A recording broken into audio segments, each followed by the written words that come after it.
Good evening, everyone. My name is Yarno. Today I will be talking about a voice assistant I have built in Flutter over the past couple of months. I think I started in November, and it's slowly getting better and getting more stable than in November. Yes. So my name is Yarno. I'm a full stack developer, and I think I started developing in Flutter around 2 years ago. I met two guys, Cameron and Mike, who are also here, the founders of Trickle, and I started working for them when I was in my second year of applied computer science. And they had an app, Trickle, built in Flutter, so I decided, well, let's do Flutter then. And I think in the first week I instantly fell in love with Flutter and everything around it. So I decided to start focusing on Flutter.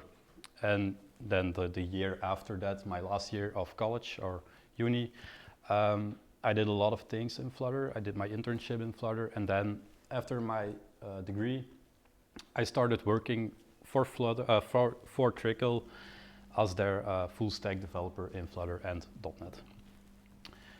But what is Trickle? Trickle is an executive assistant. It's an app which aims to help people get rid of all of the annoying tasks that come in with scheduling meetings. So all of the back and forward messaging, Trickle will handle it. If you want to meet with any kind of people or group, you can ask Trickle. It will get all of the agendas of all of the people using Trickle, and it will find the best time slot available for everyone, and it will suggest this time slot. So we decided to build a voice assistant because a lot of times when we are traveling by car, for example, and we want to take some notes, or we want to a basic understanding of our schedule today, we can just ask Trickle. So we can power on the voice assistant and we can just say, hey Trickle, so I want to know what my schedule looks like today. And she will, or it will, say what your schedule is. You can also reschedule meetings, schedule meetings in like 20 seconds, I think. Set reminders, which is very handy. I use it all the time. And of course, calculate and block travel time. So you can ask her, well, I have to go to Get Driven, and I am in Hasselt right now. What's the travel time? And can you block this in my agenda, please? And she will do this effortlessly. So I would love to give a demo in person, in real, but there are still a lot of issues with some echoes. So when I use a speaker, Trickle will hear itself because of the echo, and it will constantly repeat or talk to itself, which is very annoying. So I created a screencast, and I will show you this way.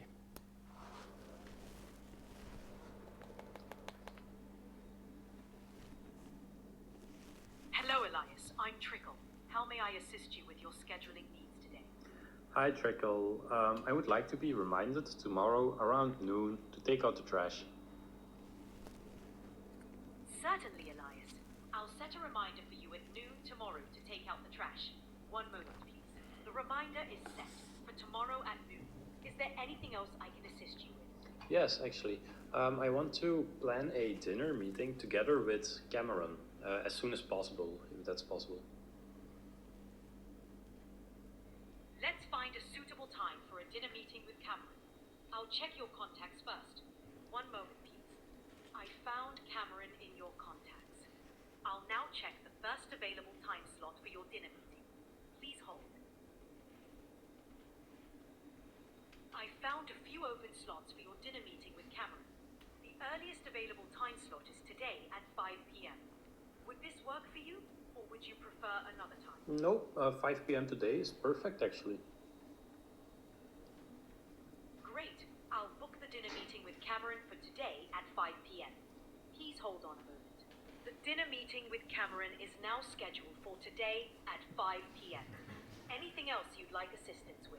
Yes, one last thing. Can you please say hi to everyone at Flutter Belgium? Absolutely. Hello to everyone at Flutter Belgium. Wishing you all a fantastic day. Thank you, Trickle. Goodbye. So that was Trickle, as you heard.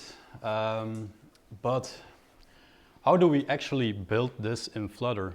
And it's actually funny because a few months ago, I was very proud of it. It was finally starting to work okay-ish. And I showed it to a friend of mine, also a developer. And the first thing he said was, well, isn't it just an API call? And I was like, well, yes, but no. It took a bit more than just an API call because we need to have a connection between us and the client or the server, the API. We need to be able to make sure that this connection stays open through the whole session. We need a way of telling the assistant what to do and how to do it. So, for example, calculating the travel time or scheduling a reminder. It actually needs to do this and block this into your agenda. So all of those things make it a bit difficult. But let's get into it and we'll see. So for this, we were using the Realtime API, which is a low latency, which means that it's fluently and it will talk to you back without too much delay, just like you're talking to a real person. And it's also multimodal, so you can also send text or other kinds of data. And in order to initiate actions, we have to send client events, but we also have to listen to server events. So we know, like you will see in a few slides, what we have to do when Trickle or the AI assistant is doing any kind of thing. So it is low latency. This is because it is voice to voice. So there is no voice to speech or speech to voice. It is actually voice to voice, and it gets handled this way. It also has VAD, which is voice activity detection, which means that whenever I stop talking, it will detect it and instantly form a response and talk to us back without us having to do anything else. And the coolest thing, in my opinion, is the function calling. Does anyone have any experience with function calling? Okay, so one. Function calling is used to execute custom code. I will show you an example in a few slides. But you basically give the AI a JSON or some arguments that needs to be filled in by the AI. And then when this data gets filled in, we execute a custom code with those arguments given by the user. But I will show you an example in a few slides. So the first implementation was in around November, I think. And the only connection that was supported then was WebSockets, which was not that ideal for a number of reasons. Because we needed to handle all of the audio and also our voice. And ephemeral tokens were not supported, which was a bit annoying. If you don't know, ephemeral tokens are encrypted tokens that can be used only once. So it is actually safe to use in a application. But WebSockets didn't support it, so we had an API key of the Realtime API in our app, which was not that great. And I used a package, OpenAI Realtime Dart, which is a package from LangChain.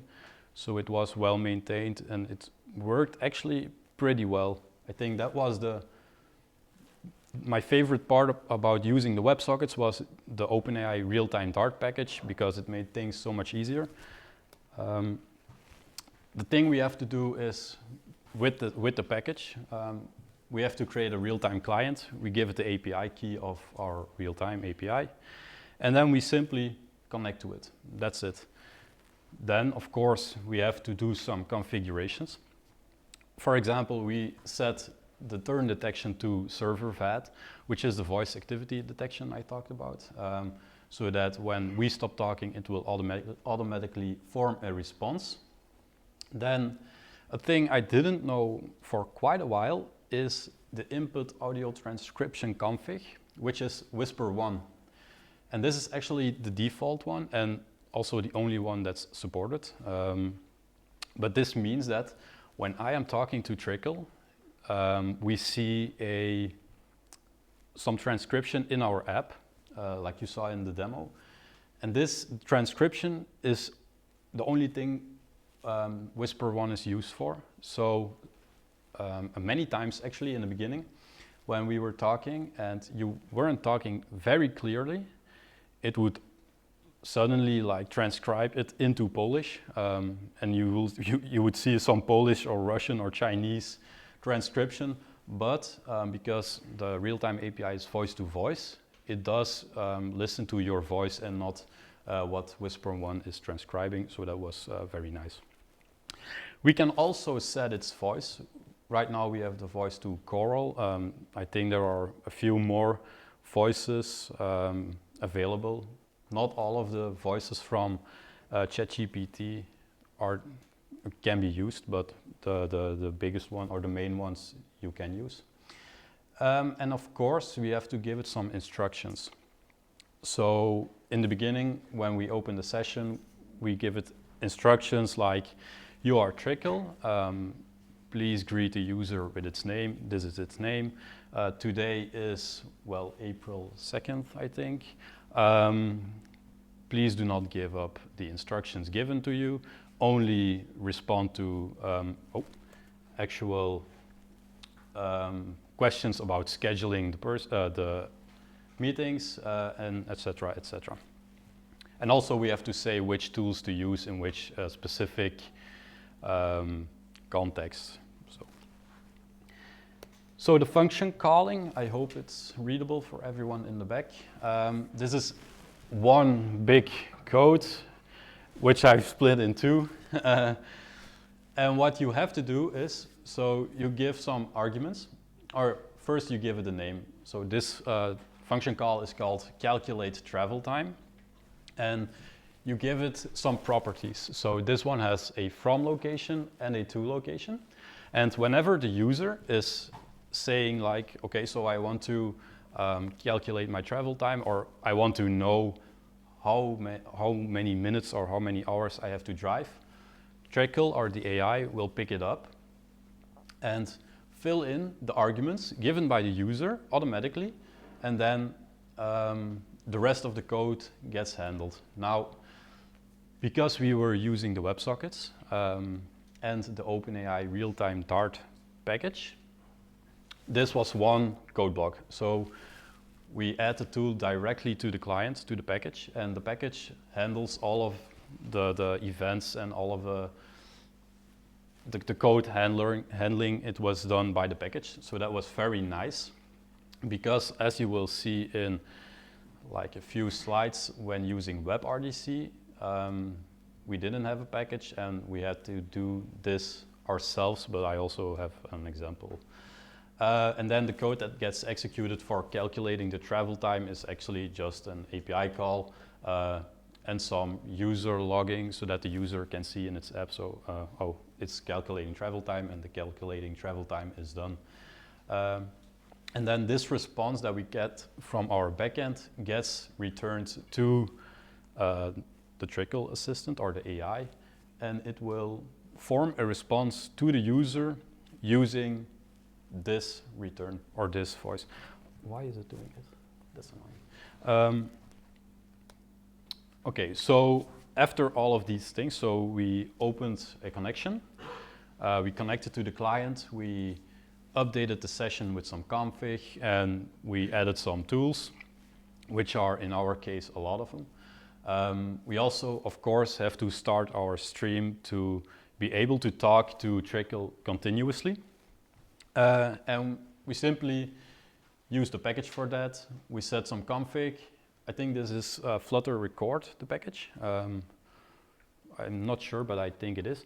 And then we append the data coming from our mic to the client, and it gets handled like this. But annoying thing using WebSockets was the handling of the audio returned to us by OpenAI.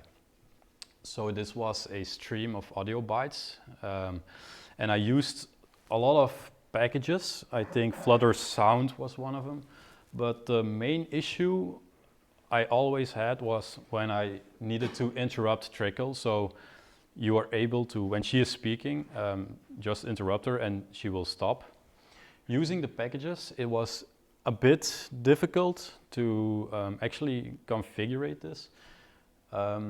So we decided to do all of the audio handling ourselves, and I built it in Swift first because our first implementation were only necessary for iOS, so I did it in Swift. I will quickly go over some of its code because it was a bit more difficult for me because I didn't really have any experience with native code, or not with Swift, or not that much.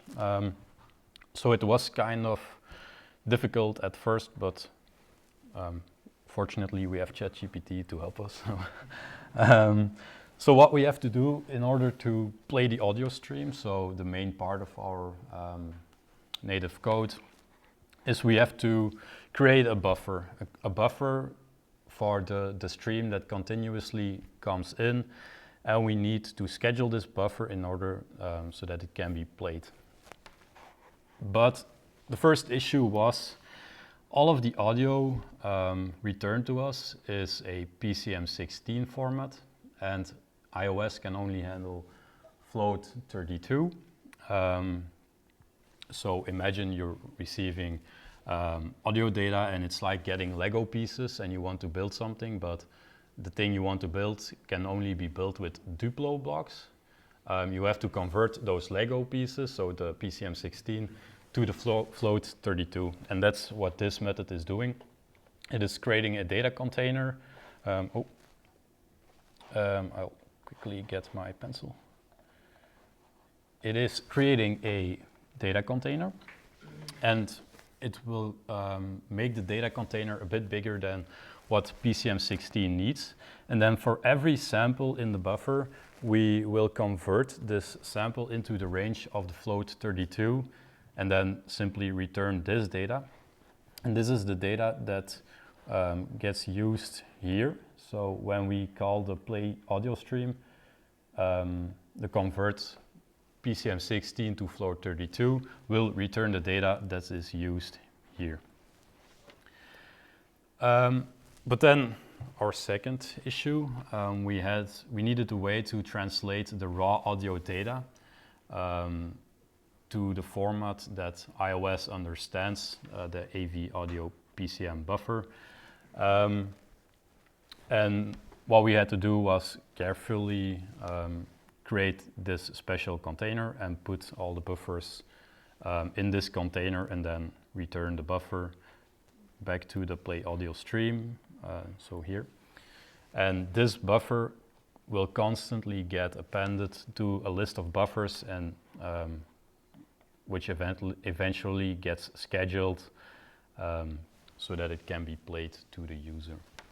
So using the WebSockets, this was the most difficult part to figure out, also because it's very niche and I couldn't find a lot of documentation about stuff like this, which was a bit annoying. But like I said, fortunately we have ChatGPT nowadays, what helped me a lot. So up until here were implementations using WebSockets and only for iOS. So we did not have an Android version yet. And fast forward a few months, so last month in March, we decided to also build the Android implementation. So what I did was I wrote some native code, also using the WebSockets. I did the same thing as I did for the iOS version, but it was not that great. I got it to working, but whenever I wanted to interrupt her, it didn't work. The whole app was frozen when the Android audio was playing for some reason. I don't know why, but like I said, I don't have a lot of experience in native development and especially not in Android development. And the whole experience was not that fun, and Android Studio was giving me a headache. So I decided to start using WebRTC, which already had came out for a few months, but we didn't have the time, nor we didn't want to use it up until this point. And then the usage of WebRTC was actually instantly so much better because it enabled us to firstly use ephemeral tokens. So right now we don't have an API key in our app. The whole connection was a bit tricky, but that's also because I didn't know what WebRTC was actually back then. But it was an instant improvement of audio and mic because WebRTC handles this for us. So there is no native code necessary. There are no packages for the audio and the mic handling necessary. WebRTC does all of this for us, which was nice because iOS worked suddenly better, and our Android implementation was also working, so it was a win-win. And I'll show you how to actually create this WebRTC connection, because first we need to create the peer connection. And this peer connection is used between the peers to send the data, the audio data. And it uses these ICE servers, which are, and I have written it down here, interactive connectivity establishments, which will help us discover the best possible route to exchange data. And then we are using Google's public stun server to help us identify our public IP address to use in the peer-to-peer connection. And we set the SDP semantics to unified plan, which is a bit more modern, as I have read. Next, we also need a data channel. This is because we need to send data other than audio, so also text or JSON or binary data. And we are using the OpenAI events data channel, which is given to us by OpenAI. And that's actually all of the things we needed to do. We set this to ordered because we want to ensure messages that are sent through the channel are received in the same way we sent them. So this guarantees reliable and sequential delivery of our data, which is very important. Then, because right now we aren't using any package, so no OpenAI Realtime Dart from LangChain package that will help us listen to all of the events come in by Realtime API, there are a lot of events. So I think this whole method is a few lines big. It is really big because there are so many different cases. And one of the more important one right here is the response.function call arguments done, which means that whenever Trickle listens to us and it detects a usage of a function call, or the user wants to calculate their travel time, Trickle will detect this and start filling in all of the arguments needed to actually execute the code. It will, once it is done doing this, it will send this event through the data channel, and then we can handle this function call in almost exactly the same way as we would have done with the other package, except this is a one method only, and there is no